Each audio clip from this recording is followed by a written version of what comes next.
Kaget kayak di iklan-iklan all shop gitu kan ya. Assalamualaikum warahmatullahi wabarakatuh. Bertemu lagi bersama saya Rama di dalam pembelajaran online, khususnya pembelajaran sejarah untuk siswa SMA kelas 10 dan kelas 11. Dan ini direkam pada masa pandemi COVID-19 yang sedang melanda dunia. Mudah-mudahan semua tetap sehat dan selamat, tetap jaga kesehatan, rajin cuci tangan.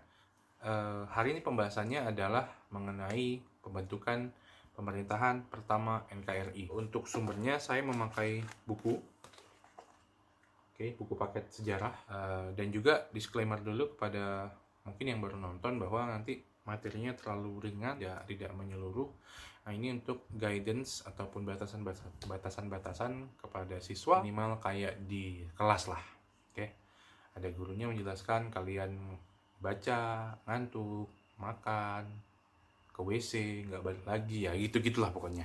Kita akan mulai di materi terbentuknya pemerintahan NKRI. Nah, yang pertama dilakukan adalah pengesahan undang-undang dan kemudian pemilihan presiden dan wakil presiden. Nah, di sini ada hal menarik yang dilakukan oleh para founding father kita. Pada pembukaan Undang-Undang Dasar disebutkan atau dituliskan itu, yaitu ketuhanan dengan kewajiban menjalankan syariat Islam bagi pemeluk-pemeluknya. Nah, di sini founding father kita sudah melihat akan terjadi kericuhan kalau seandainya ini tetap dilaksanakan.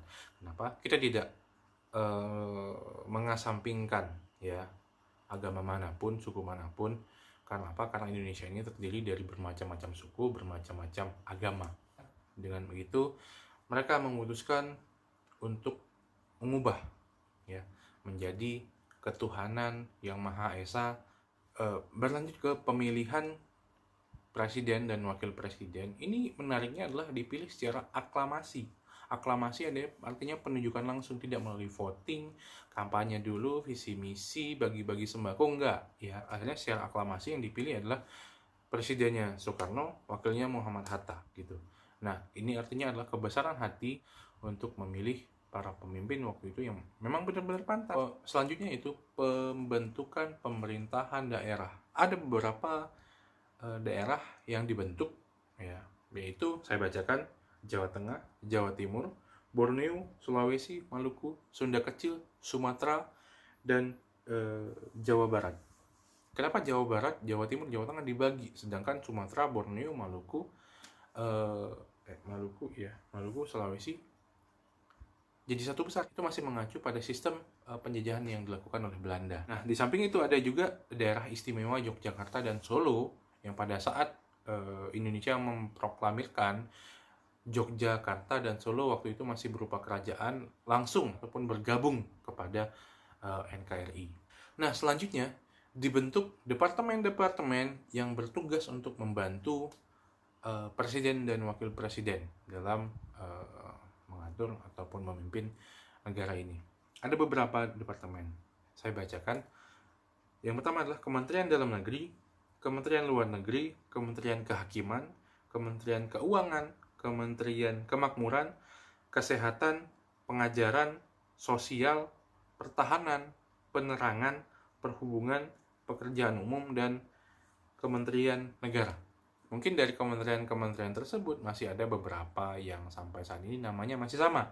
Selanjutnya, pembentukan badan-badan negara. Antara lain adalah KNIP atau Komite Nasional Indonesia Pusat. Selanjutnya, pembentukan kabinet, yaitu menteri-menteri yang mengisi pos-pos yang sudah saya sebutkan tadi. Ya, beberapa nama mengisi kementerian-kementerian tersebut.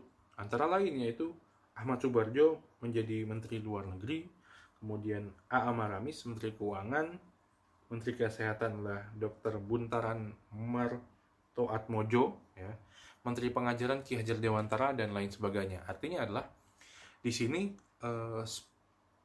posisi-posisi menteri-menterinya sudah pas sekali, mungkin tidak ada yang main cap cip cup, kunek tuh misalnya. Sudah ada sesuai dengan keahlian masing-masing mungkin. Pembentukan berbagai partai politik. Nah, ini Indonesia menjadi negara yang menganut sistem multipartai. Pembentukan partai-partai ini ya tertuang dalam maklumat Presiden tanggal 3 November 1945.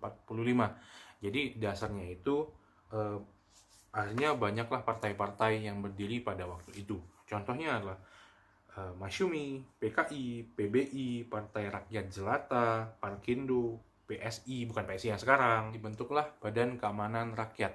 Nah, ini akan menjadi cikal bakalnya TNI. Tapi yang pertama adalah BKR, kemudian Komite Van Aksi, kemudian TKR, Tentara Keamanan Rakyat, kemudian TRI, dan akhirnya menjadi Tentara Nasional Indonesia. Tanggal 5 Oktober 1945, TKR atau Tentara Keamanan Rakyat didirikan.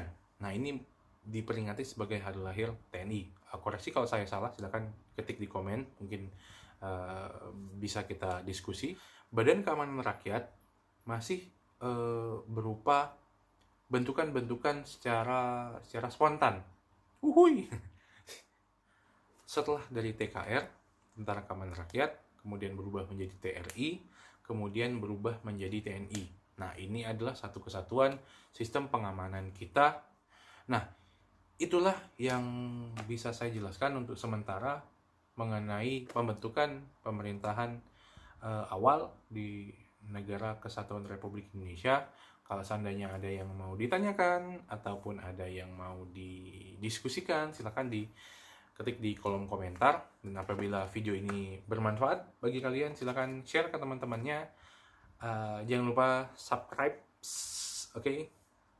Subscribe ya, tolonglah ya.